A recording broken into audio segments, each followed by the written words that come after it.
I have some breaking news right here on my fingers. This is about the Supreme Court. We were actually going to talk about this, the blocking in the first place, but I have a different question from you concerning that, because we know the High Court just restored access to the abortion pill Mifepristone. This blocks a previous ruling restricting access to the drug, which is what we were going to talk about. So can you talk to us about this ruling and exactly what it means?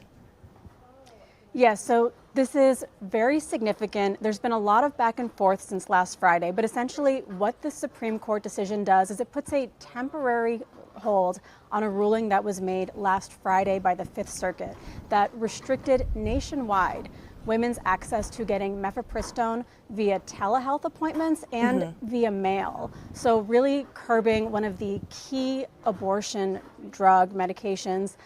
This, of course, is a major issue for women in states where there is an abortion ban, but also in other states across the country. Telehealth is the way that about a quarter of women get abortion drugs nowadays. So this had extreme consequences. For now, the Supreme Court has put this hold until May 11th. They've asked the state of Louisiana, who is the one that brought this case, to issue a response by May 7th.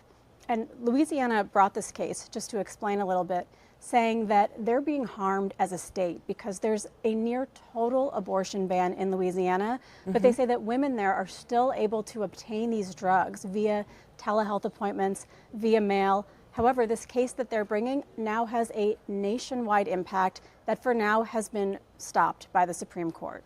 Okay, and Katrina, again, just making sure I'm understanding what you're saying. It means women now have access to that abortion drug online, right? And they can get it via mail at least until May 11th, you said? That's correct. It means that women will still be able to have telehealth appointments and still be able to receive by mail Mifepristone, which is part of a two-drug protocol. The other drug still did remain accessible even after Friday's ruling, but this means that while the Supreme Court evaluates this issue further, nothing is going to be stopped in terms of women having these appointments and getting Mifepristone by mail. All right, Katrina Kaufman, thank you so much for helping us break that down.